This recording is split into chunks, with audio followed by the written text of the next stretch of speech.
Hi, and welcome to everybody to this afternoon's webinar. I know that some of you are joining us from out east, and the weather isn't so great out there, so thanks for being so good about at home signing in and joining us this afternoon. Big welcome to everybody who's here as well. I'm really excited about today's presentation. I want to go through just a few house rules before we get started. We will take questions, but I'd like you to hold those to the end. For those of you who are signed on via webinar, you can go ahead and type those in at any time, but I just wanted you to know that we won't be actually fielding those questions till the end of the presentation. Those of you who are here in the audience, if you just want to jot those down, and at the end we'd be happy to answer those questions. If you're here, you get to have some great treats and beverages. For those of you who are not, someday I hope that you're able to come into the office and be a part of the webinars.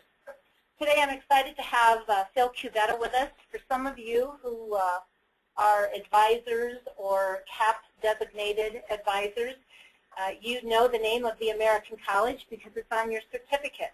And Phil is the Wallace Chair in Philanthropy at the American College. And he does a lot of speaking, a lot of traveling across the country talking about the importance of fundraisers and nonprofits working with advisors, and advisors in turn working with nonprofits. So today Phil is going to talk to us about partnering with advisors for inspired income, how to facilitate 6- to 8-figure gifts with today's highest capacity donors, something that I think we all would love to have happen in 2014. A 6- to 8-figure gift would be a huge help to our bottom line. So without further ado, let me introduce Phil Cubeta. Well, thank you so much. I'm really glad to be here, and I love it when there's an audience of both nonprofit people and advisors as well, because that's really what we're trying to do, is to bring us together with a sense of common purpose for both income and outcomes. Let's see if I can get my slides to go here. We're talking about highest capacity clients and donors, the ones who are capable of making the biggest gifts. You know, we're all equal, but some of us are able to do more because we have more money. This study was done on 4 colleges as to total lifetime giving over donors' lifetime, so going back 20 or 30, 40 years, tracking donors through for that period. And what they discovered is the top 10% of those donors over a lifetime gave 96% of the money raised. And the top 1% gave 81%, the top 10% of the 1% gave 61%, and the top 1% of the 1% gave 42%. And I guess that's a way of saying that those who have the most are the ones you really have to cultivate for these larger gifts because they can make them. When we talk about high-capacity donors, I think it would be interesting if I could look inside your head and see, well, if you're a fundraiser or if you're an advisor, what image you have of that. Because I think one of the reasons we don't communicate as well as we might is we really have different perspectives on who the highest capacity donors are. So let's look at Sydney first. I think for many, many plan giving people, fundraising people, Sydney is the ideal large gift prospect, whether you call it a major gift or a planned gift or a deferred gift. She is able to make a significant gift because she has $3 million. She has no children. She has no grandkids. So the place where her money is going to go is going to be the charities that she loves. And she's within a few years of her death, so that the charity doesn't have to think about how long it will be. It's within the foreseeable future. And it's not necessarily complicated. It's a mission-driven opportunity for the charity to connect with Sydney and keep with Sydney values alive. So I don't think that you necessarily need advisors for Sydney. You know, you need an attorney to tweak the legal documents if she has an IRA. Maybe the financial advisor has to make a change in the beneficiary designation, but it's not necessarily technical or complicated. Look, on the other hand, though, on the other side of the slide with Jill. Jill is married to Bill. You can see her there in the background making her a cup of coffee. She started the Green Machine, a public relations company. It's an S corporation. It's now worth, let's say, $15 million. And she's getting near the point where she's going to sell that business. She doesn't have a buyer waiting in the wings, but she's getting ready to sell it. And she's thinking about, you know, if I sell the business, what will I do then? The business has been my whole life, really. And she has children. She's got a complicated situation. She's got a husband. So she's the kind of person that advisors would consider to be an ideal client. She's going to be liquid once she sells it. There's going to be money there to manage. She's an insurance prospect. She's young enough to be insurable. All the complexity for which advisors can charge fees, and also she's wonderful for the products and services they offer. So if you're thinking about Sydney as a fundraiser, the advisors are probably thinking about Jill. And I think one way we can help each other is if you as a fundraiser have got people like Jill in your database and you really don't know what to do with them because they're not giving a whole lot of money now because they're not liquid enough to do it, the advisors can kind of open that gate to people like Jill, do the proper planning for her, and it may take 6 months, 18 months, 2 years, 3 years, 4 years, 5 years. But eventually she is going to have a liquidity event, and at that point she's going to gravitate into philanthropy in a big way. In working with people Jill's age, it really is a different game than working with people Sydney's age. There really is a revolution in giving. Now, these two characters are Charles Bronfman and Jeffrey Solomon. They wrote a book called The Art of Giving. You may know the Bronfmans indirectly because their family founded the Seagram's Company. They're one of the wealthiest families in North America. And Jeff Solomon runs their philanthropic operations, their foundations. Both of these are very generous, thoughtful, caring, devoted people. They're not egotistical. They don't think the world revolves around them. But they're making a certain point here because they think we need to know it if we're going to be effective in working with people of significant wealth. They say donors used to support nonprofits to help them achieve their mission. Now we support nonprofits to help us achieve our personal mission. They go on to say, in the realm of nonprofits, it is a transformation as dramatic as the one that Copernicus created in society when he discovered that the sun did not revolve around the earth, but the reverse.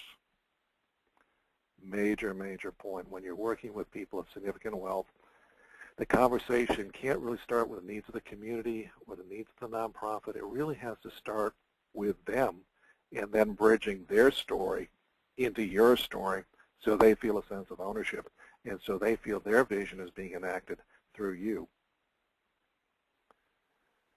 If you're that kind of client or donor, your attitude basically is, I don't have any idea what the fundraisers mean by all this jargon, major gift, planned gift, ultimate gift.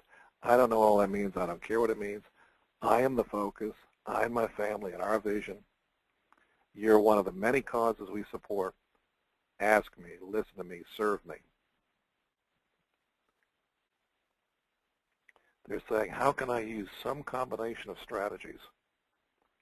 Now, later, at death, and beyond death to get the results I want for myself, for my family, and for the nonprofits I love, lead, and support, and through the nonprofit for the community. What makes your organization the best investment of my scarce resources? So it's entering into this conversation on their terms and then steering in the direction of what your nonprofit can do within their vision to achieve it is really the art. And I have to say, it really is interesting teaching both, or working with both advisors and nonprofits. I think all of us can rise to the level of this more meaningful conversation, but very often it is the nonprofits who are most comfortable having it. If you're following along and want to stay interactive and actually retain this, what I suggest is take a piece of paper and a pen or pencil and just kind of play along with me, because this is one thing you can use tomorrow, and it will be amazingly effective. When you're sitting in front of a high-capacity donor, draw a line across the sheet of paper and say, we call this the planning horizon. And we have above the line, and we have below the line. What I found in looking at what my colleagues do and people around the industry do, most of them spend most of their time below the line, talking to you about the how of it all. The cruts and the crats and the grits and the grats and all the tools and techniques that can often be so confusing. But they very seldom spend much time talking to you about the why of it all, who you are and what you're trying to accomplish. I spend 80% of my time getting to be an expert in you, in your family, in your mission, in your hopes, in your dreams, and your aspirations so that I can help you accomplish them. When I really understand who you are and what you're trying to accomplish, then I'll put together a team with your advisors to go below the line to get the how done, to get the tools and techniques and the strategies done so that your vision is achieved. I think you'll find them much more receptive to that approach than just presenting a tactical idea. Below the line, if you're an advisor, you have the left-hand side for somebody like Jill. She needs an estate plan. She needs a financial plan. She needs a business exit plan. She needs a retirement plan, an investment plan, and she needs a philanthropic plan. If you're a nonprofit, you might think of her as a prospect for gifts of non-cash assets, or what are called gifts of principal, or planned gifts, or major gifts, or a capital campaign contribution, or what you might call a transformational gift, or an ultimate gift.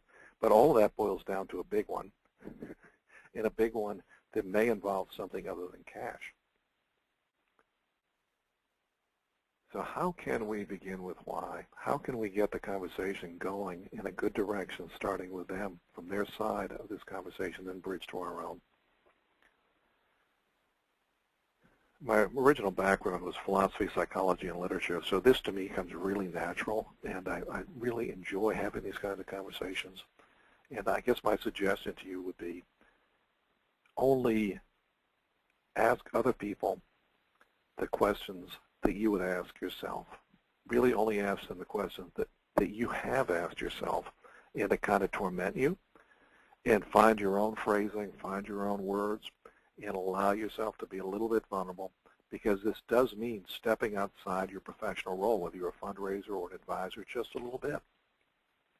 This is the kind of conversation that starts during the part of the conversation where you're stirring your coffee.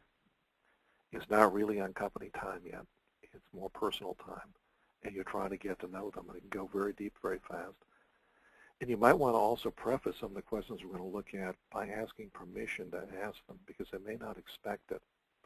So you might say something like, before we get into the business side of the meeting, I'd like to ask you some questions about really who you are and what you're trying to accomplish. And that may surprise you because it's so seldom done. I mean, it ought to be done all the time by everybody in this field, but mostly they don't, so it may surprise you. And the reason I'm asking you is we are working on some of the most important things in your life. Your final documents, your trusts, your estates, your business exit. The decisions we make over the next few days may determine how things go, not only for the rest of your life, but after you're gone. That's a serious conversation. I want to make sure I know what you want so that I can work with the people down the hall to make it happen. And if I don't ask, I will never know. So if you don't feel comfortable answering these questions, that's fine. But I want to make sure you at least have a chance. So these are the ones I've collected. You will have others, and it's important that they be yours. But I was doing a version of this talk once for a board with TRACY Gary's organization, and this man, Michael Shaughnessy, was on the board. And he said, you know, Phil, I was a Jesuit. I took a vow of poverty. I'm now a teacher. I'm not a Jesuit anymore, but I still don't make any money. I never will. But when you're talking about the questions that matter to wealthy people, those remind me so strongly of the questions we ask the kids we teach, the high school kids we teach. In the Jesuit school, it teaches that. What kind of person do you want to be? In what kind of world? I think that pretty well goes to the heart of it. What kind of person do you want to be? In what kind of world? Now, it's relatively easy asking those questions of somebody 14, 15, 16 years old in a class where you have the grade book and you're going to give them a grade depending on how they answer, and there's absolutely nothing at stake other than the grade. It's a lot riskier asking those questions of those kids' parents who sit on your board. But the kids' parents that sit on the boards are the ones who can actually do something with these questions.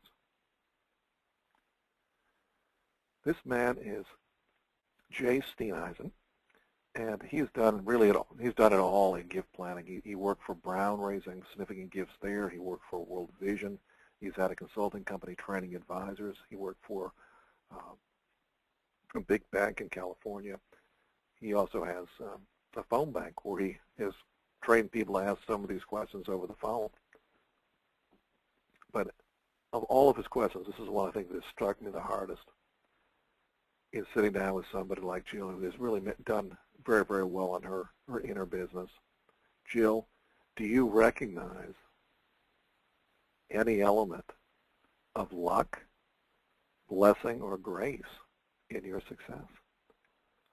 And if Jill says, I absolutely don't, I did it all my way, then you just kind of shut it down and you go back to business. But most people recognize they didn't do it totally on their own, that they owe it to some other things as well and are inclined to give back. This man is Peter Karoff. He founded the Philanthropic Initiative. He's kind of the father of philanthropic planning. He works with very wealthy families, the Rockefellers, the Omidyars. He wrote a book, The World We Want, about that work, and he interviewed those wealthy families, and he asked each of them these questions. What is your vision of a better world? What conditions are needed to realize it? What are the obstacles? What parts of the vision are realistic, and what ideas, strategies, and plans can make it so?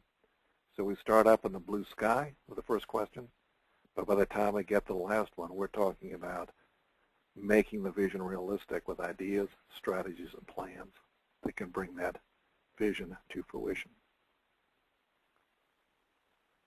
This is Charles Collier. He was the senior philanthropic consultant at Harvard, one of the more courageous people I know. He would stand in front of audiences of 50, 75 people and get them talking in public about some of these questions. Believe it or not, I've seen him do it. It's like watching a bullfighter. If you're an advisor, think for a moment about this first question. It goes through me like a spear, thinking about all the plans I've seen done by advisor shops I've been involved with. What principles have guided your legacy planning to date? What principles have guided your legacy plan to date? Selfishness, greed, control? That's not the kind of person you really are, but what are the principles in the plan? What principles would I read in your plan? If I got hold of your plans, would I see your principles in it? He also likes to ask, what are you up against with your children?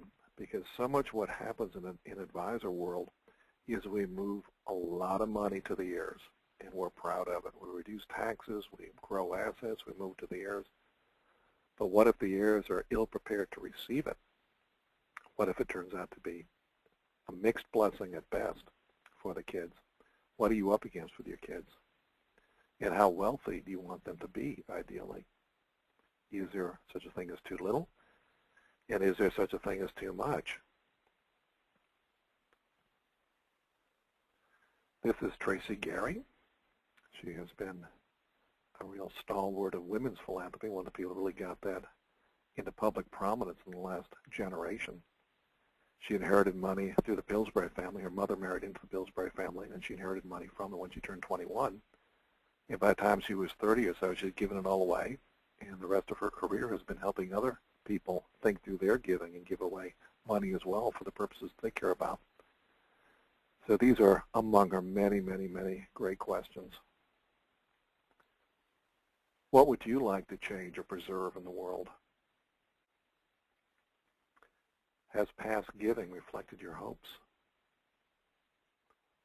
What are the causes behind the issues? What might change the situation? Who joins you in this work? Because we're not going to change the world all by ourselves. It's going to take nonprofits. It's going to take nonprofit leaders. It's going to take other donors. It's going to take the boards we serve on. It's going to take a movement. How will you experiment and revise? Because the first time you try, it may fail. How will you stay with it, experiment, and revise? This is Joe Breitennecker not long before he died. He died at the age of, I think, about 62. He was a partner with Peter Karoff on the Philanthropic Initiative in Boston. Peter had been the producer for that movie you may have seen of Martin Luther King, Eyes on the Prize, with a poster there in the background. Joe went to Harvard. He was very successful in business. You can see him there wearing his Harvard T-shirt. Great sense of humor. And he used to ask people, you know, some people want you to do a mission statement. I don't need the whole mission statement for you and your family. But can you at least tell me, if your family had a crest, what would be the motto? What 2 words does your family stand for? He'd also ask, what keeps you awake at night with respect to problems you hear about in the world?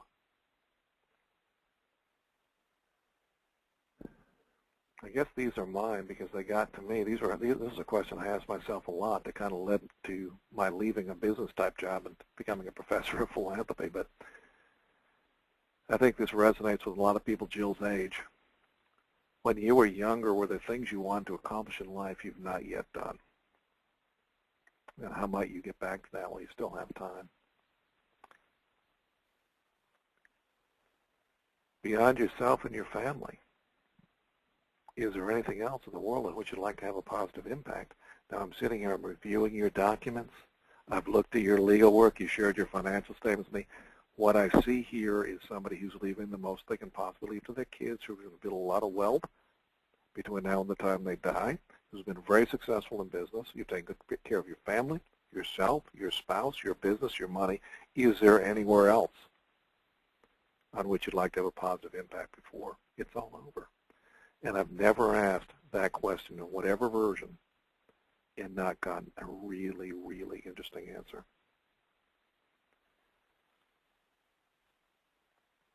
Now, those are advisor questions in a way, because when you ask them, that you could end up anywhere, and it might be a light years away from the nonprofit you represent if you're working for a nonprofit. So here we're coming a little bit closer to fundraising mode. This is Catherine Myrie. She is a JD. She is a donor-client advisor, but she's primarily known for setting up and doing consulting on planned giving programs, gift planning programs at universities and hospitals. She's really probably one of the top three or four people doing that. And these are what she calls her magic questions that I've adapted slightly. But she starts with a big question. How'd you first? It's a story question. How did you first get involved with their organization? And people will talk about that because they like talking about themselves, their engagement, and their history. So they might start 20 or 30 years ago and bring you up to date. If you were to ask Sydney this question, you're going to hear Sydney talk for a long time. Then, what do you see as our biggest opportunities or challenges? That's kind of like what the Bronfmans are saying we should do. Instead of starting with our vision of what needs to be done, start with the donor's vision. What do you see as our biggest opportunities or challenges, and how can you help? So you've got your close or your ask. You're getting very close to there in the third bullet. If what they see as the biggest opportunities or challenges turns out to be quite far removed from what your organization needs, you might pivot and say, thank you so much for sharing that. I will take that back to the president of the university or the hospital, whatever organization you work for. We'll take that into consideration. Could I also now share with you what the president thinks are our biggest opportunities and challenges? And then how can you help with those? With Sydney, the research, the psychology, and just our own life experience tells us that for people in Sydney's category, a lot of life involves reflecting on what went before, because there's not much left ahead, and you're trying to make sense of that stage of life with what's gone before. And so older people tell and tell and tell and retell their stories, trying to make sense of who they were, who they are. And they still have time, even in that wheelchair, she still has time to get her story straight, to figure out how she wants to leave something and how she wants to be remembered. And that is the psychological work that needs to be done at this stage. So it's important to approach these people, obviously, with great integrity and almost a kind of tenderness, but give them a chance to do what is left for them to do, which is to think things through as far as who they've been, who they are, where they're going, and the kind of impact they can still have. So it might go something like this. You know, Sydney, you've had a wonderful life, and it's been wonderful knowing you all these years and all the things you've done for our organization. What's going to live on after you're gone? You don't have, you don't have children, you don't have a spouse. what do you see as living on after you're gone, and how would you like to be remembered? I'd like to think the story of your life isn't going to end. The organization you loved all these years will carry it on in your name. It is about story. It is about life story. An awful lot of philanthropy these days has to do with words like investing and impact and all that stuff. But I'm convinced that when people give big, it's for reasons that are personal, and they may then explain it in terms of words like impact, but it starts deep inside them in terms of their life story. So it's important as we work with people like Jill or Sydney to kind of recognize where they are in their life story and how we can help them take the next step.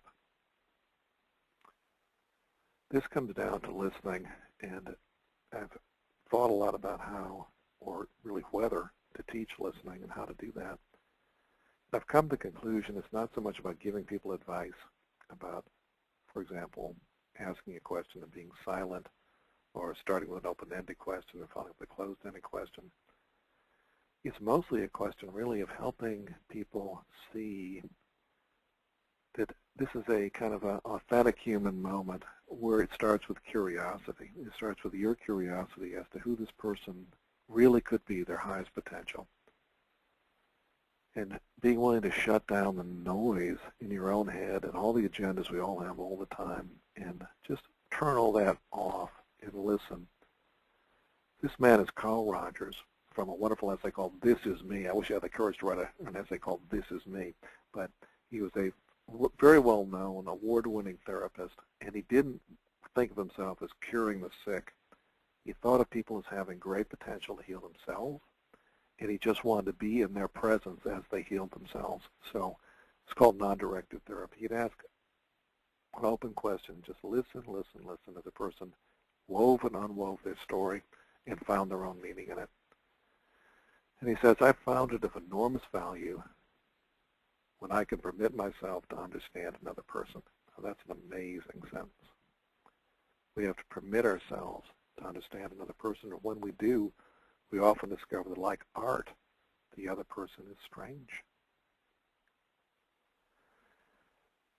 This man is Dr. Paul SCHERVISH. His first book was called The Gospels of Wealth. He's a former Jesuit. He teaches sociology at Boston College and runs its Center on Wealth and Philanthropy. He interviewed many, many wealthy families, and he discovered that there was a common thread that ran through them all. He said in each case, their goal in telling their life story is to align their moral compass with their financial capacity. Moral compass, financial capacity, to tell a story about who they are, where they came from, where they are now, and where they're going in a way that has moral validity. Now, if you're working for a nonprofit that is based on these values, traditions, you should be thinking to yourself, the most valuable thing you have is not your technical expertise, because advisors can do that heavy lifting for you. What you have is a heart and soul connection with the donor or the client as they think about how they're going to align their moral capacity, their moral compass, and their financial capacity, how they can live a life of integrity and virtue and authenticity and make a difference not only for themselves but for other people. He says this is something he saw in almost all the wealthy families he interviewed. They wanted to write a gospel of wealth, as Andrew Carnegie had about his money. This is Parker Palmer. He's a Quaker by upbringing. He's an educator, a wonderful man. He's kind of chronicled his own history through life and the decisions he was faced with and the thought process he went through in resolving them. In his late middle years, he wrote this one, A Hidden Wholeness, The Journey Toward an Undivided Life. And his point is that many people, including maybe you, including maybe me, including maybe most people, no matter how successful we might look to other people, deep inside, a lot of us feel like, wonderful life, but it may not be my life. You know, it looks good on the outside, but, you know, it's a tight fit on the inside. Have I aligned my soul and my role? Have I been all that I could be? Those questions are triggers for people making a phase change in late middle life and doing something else, hopefully for the better. Somebody like Jill making a decision to sell her business, invest in philanthropy, get involved. He says, the soul is like a wild animal. If we want to see a wild animal, we know that the last thing we should do is go crashing through the woods yelling for it to come out. In other words, listening, simply raising an important question that you've asked yourself and waiting for the animal, the soul, to approach you rather than chasing it, because if you chase it, it will not come. This is the same point made by a different person. Now, David Soley was originally, I got to know him originally when he worked for an organization called Second Opinion.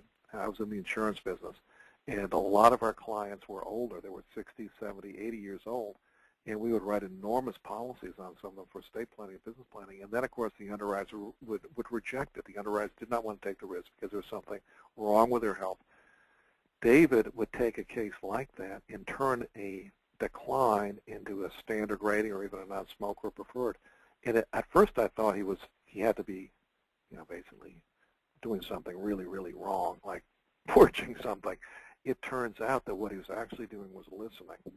He would put aside a napkin, he would sit with the older people and ask them lots of questions about what they had done based on what the doctors had told them about their health.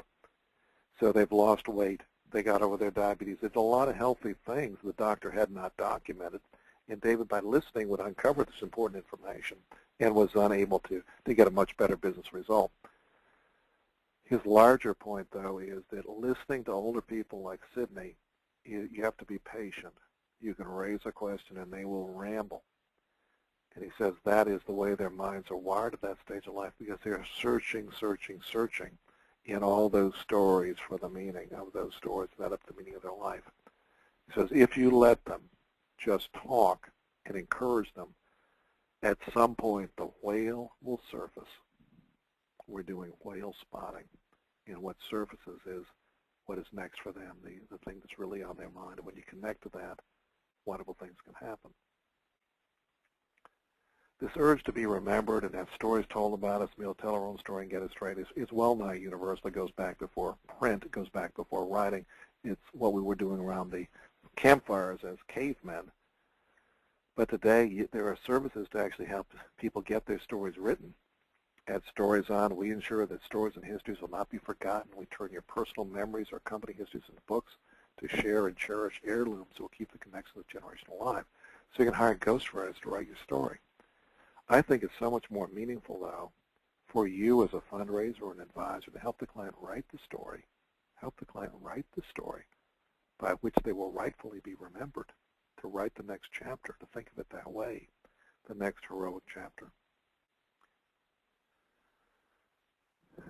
Parker, who's getting on in years now, I think he's 72, so he's verging over onto the Sydney phase of life, and he says, I can't imagine a spiritual pain deeper than dying with the thought that during my sojourn on earth, I had rarely, if ever, shown up as my true self. Giving and philanthropy gives us a chance to show up as our true selves. And he continues, I can't imagine a spiritual comfort deeper than dying with the knowledge that I'd spent my brief time on this planet doing the best I could to be present as myself to my family, my friends, my community, and my world. I think we should give our best clients and donors credit for having a view like this, even though they may never have articulated it. So that brings us to the ultimate gift, let's say a major gift, a gift of $1 million or more. How do you get there? Typically, this is from William Sturtevant, who wrote a book called The Artful Journey. It's a kind of a classic of fundraising. He says typically the ultimate gift, the biggest gift a person ever makes, often towards the end of their life, comes from assets, comes from principle, in other words. It's usually later. It's a planned gift, a major gift, or a legacy. And somebody like Sydney has been giving loyally for many years, $1,000 a year, let's say, for many years. Maybe once in a giving history, she stepped up with a stretch gift and gave $10,000. But the ultimate gift has that many more zeros, going from 10,000 to $1 million, because she's giving not the interest, not a little bit here and there. She has that whole $3 million we saw to work with because she has no heirs. And Jill has $15 million to work with when she sells her business, and her ultimate gift may actually come quicker than Sydney's.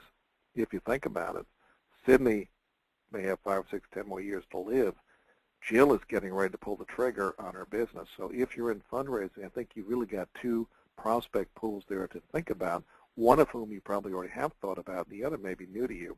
The one that's new to you is Jill, and she may be closer to an ultimate gift than actually is Sydney, because the key event for her is not death, it's the liquidity event when she sells her business.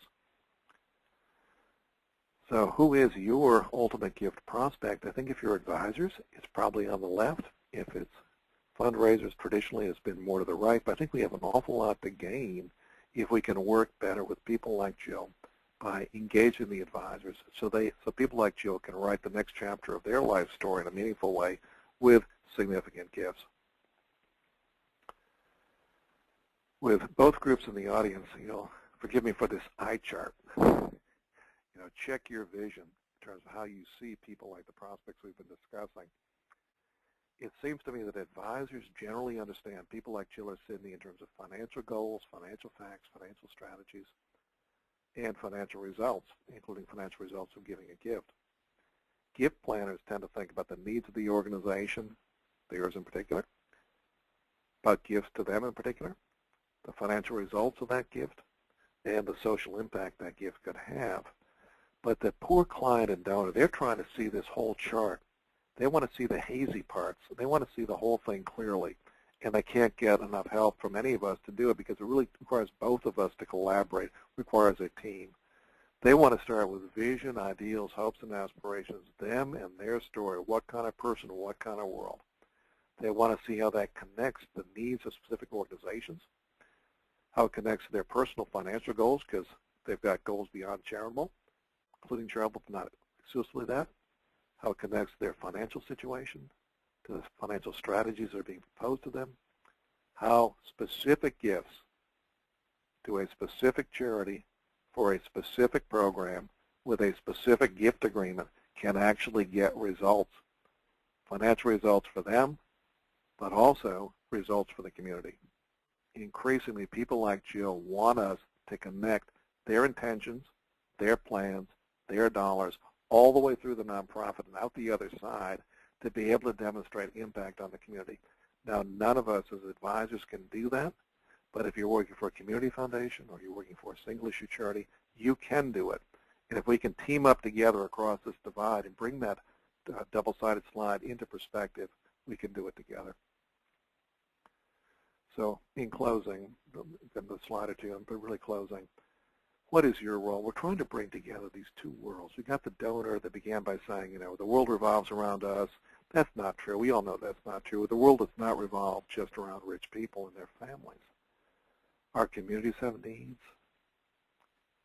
You're involved with your organization and the many people your organization serves. Our goal is to be in the middle and to bridge these two worlds, to connect the donor's highest purpose with the purpose of your organization and with the needs of the community your organization serves, and to do it respectfully, thinking about their other objectives as well, including themselves and their family. This we can do as a team. So when you come to the planning table, whether you're coming as an advisor or you're coming as a gift planner, please lead from the best in you to the best in your client or donor, so the best in them lives on. I know you can, I know you will, and it's going to make a tremendous difference. So with that, I'm really hopeful that some of you will have thoughts or comments and that we can kind of have a conversation about this and that you'll find a use for it. So I'm done. Thanks, Phil. We do have a number of questions, I guess, from just a quick perspective. Oftentimes when I meet with nonprofits, fundraisers don't even think about advisors or other professionals in their community as people they should talk to or work with. And I know here on site we have a couple of our community foundation representatives, and that really is an anomaly to some nonprofits. They almost view them as somebody who is competition. It is quite opposite. So if you take away even one thing from today's session, I hope that it is that you have a lot of people who are on your side probably people you've not thought about wearing the same kind of soldier suit you have as a nonprofit, but they're there to help you, and all you have to do is ask. Get involved with organizations where like-minded people come together. You have AFP Association for fundraising professional groups in your areas. You have planned giving councils. Lots of education happens across this country on planned giving and donor relationships. Just soak it all up, take in as much as you can. Some of it will work for you, some of it will not. But today Phil really opened our eyes and gave us some, I think, hands-on information to use in conversations with our donors as we lead up to the conversation for an ultimate gift. We did have a question from Jeff, who's with us via webinar. And Jeff wanted to know, Phil, how as a fundraiser do you pick an advisor to work with? Well, that is a really good question. I was thinking as you were talking that not every advisor gets it either. Probably most don't. And I think what I would be looking for is a couple of things. You want to have somebody who's technically competent. Now, that's relatively easy to assess because that comes down to credentials and reputation. The harder thing to assess is really the spirit within which they're working. And I really think that if the advisor has not been giving themselves, is not involved in the community, there's kind of the question really of whether they're going to get this, because it's very hard to bring out generosity in other people and other people if you don't have a little bit of generosity in yourself. So I would look for technical competence, but in kind of a funny way, when I teach advisors, they very often ask me, how do I get paid? How do I make money at this? What's in it for me? And I've gotten the habit of not answering that question anymore because it makes most advisors kind of dwindle away, and you're left with a handful. You're left with a handful who are doing this because, in part, probably they want to serve their client and donor, but many of them today, I'd say a small percentage, but still a large number of people, do want to use their practice as a way of giving back to their community. Okay, and I think you can tell that almost instinctively within about 90 seconds. So I would do those two overlays. Are they technically competent? They've done this before, but also do they have the spirit of it as well?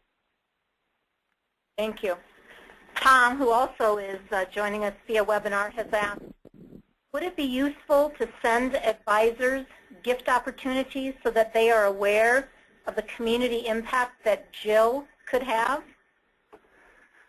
I think one of the real interesting and missing pieces in this conversation, I say this almost in a bashful way because it is new to me. I had not realized how important this is. I don't think advisors, including me until recently, really understand what a gift agreement is or what is to get impact through a nonprofit. We understand about giving, we understand about tax tools and techniques, but how does a donor we're working with, a client we're working with, actually work with you to specify a result they would like? Now, more and more people like the nonprofits and Jill want that, and I'm sure as nonprofits, you're probably driven nuts by it, right? I'm driven nuts by it now at the college. Funders want to be able to say, did you move the needle in some way or other? So I think one of the things you can add would be stories of how people did actually accomplish something by means of the gift. And then in working with advisors, not just talking about the tax tools and techniques side of it, but how was the gift structured? What was the gift agreement? Was it restricted? Was it unrestricted? All those details would be completely new to advisors.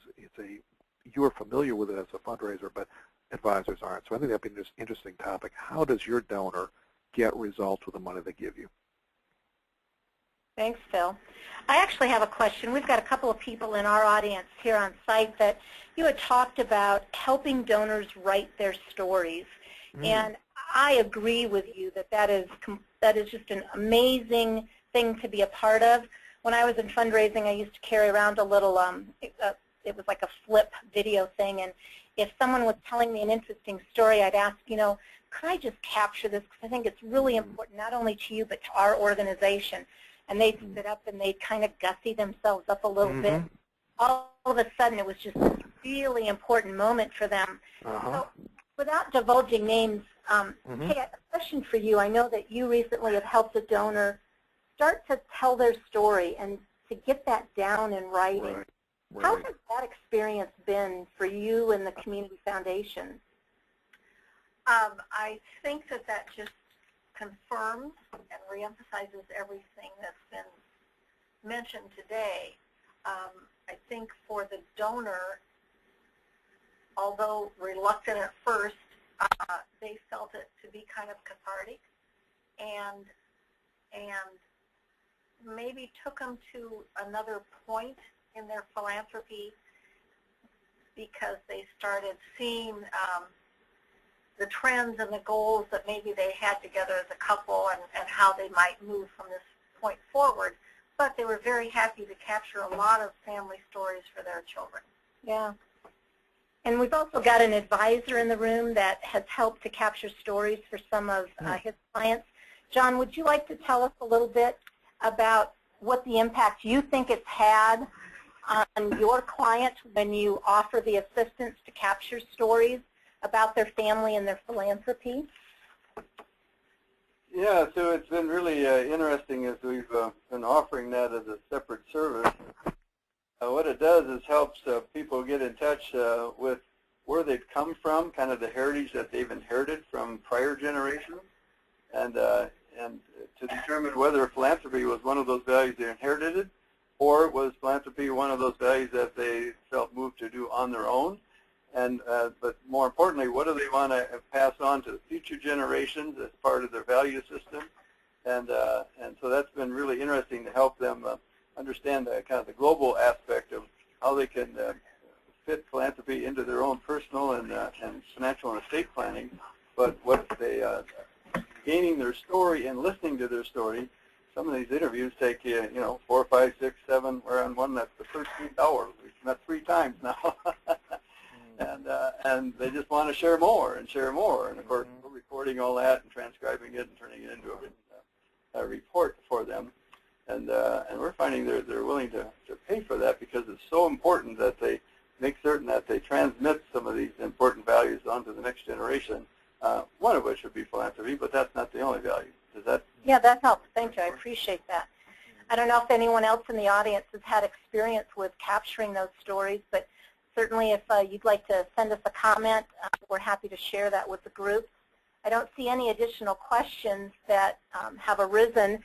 Phil, do you have any final comments you'd like to make?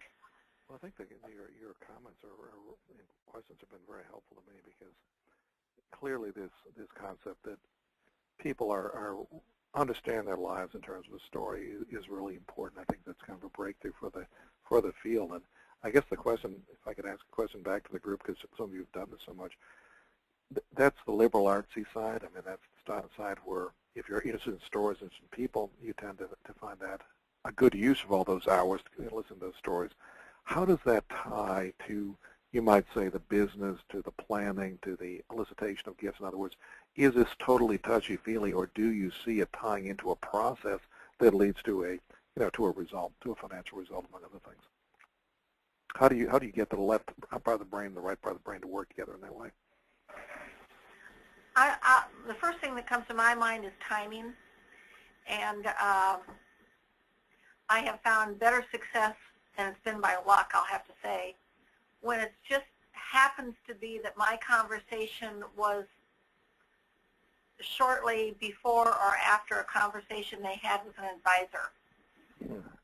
And so the timing was important there. Mm-hmm. Yeah. Right, because that's the part that can, I won't say concerning, but it's part that strikes me as yet really thought through by the field, because the people, in my opinion, I mean, that's not true universally, but in my opinion, in general, the people who are most comfortable with this are often people with nonprofit backgrounds, right? Because they're values driven, they were from the beginning. They often have more of a liberal arts kind of background as opposed to tax and accounting and so forth. But if you're not using the story to tie back into the financial plan, I think you're missing the biggest opportunities right in front of you as a nonprofit, because the advisors in general don't do this. They don't see it as something they can charge a fee for and all the rest of it. They're pretty cut and dry. They're pretty cold. They don't really spend much time above the line. And if you're spending a lot of time above the line, but you're not connected to their plan, you could have a very schizophrenic situation after that client or donor has died, where two things happen. They read the will that has none of these values in it, and they read a statement or show a video where all the values are in it, right? That could easily happen, and it's happening frequently, because the part that you elicited in the story side of it never got communicated adequately to advisors, and the implications were never worked out. Yeah. We have a question from Craig, who's with us via webinar. He's asking if this session will be available at a later time. His wife had signed on and is not able to participate fully, and yes, it will be available. You'll all get, if you're on-site, you'll have a physical evaluation to fill out. If you're with us via webinar, we'll send something out to you electronically, and we'll also be posting this session on our YouTube channel, and we'll make sure that you have access to that if you need it.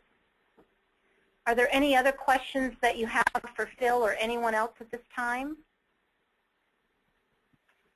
Well, Phil, I can't tell you how thankful we are that you're with us today. I know that you're out there with some not so nice weather, and there was that impending possibility of no electricity, so I think we had a little blessing upon us today. Well, thank you, and forgive my dog. I'm home with the snow and my dog, so if you hear some barking, that was all about. No, I'd like to end with just a couple of things. First, a big thank you to everybody who attended today, and we really enjoy bringing these webinars to all of you, and I'm glad that it's working so well for those of you who can't get to our office or are far away, and for those of you who just can't get away from your desk, and I know that sometimes happens. We've got a great March presentation coming, and it's talking about the basics of getting it done, administering charitable gifts.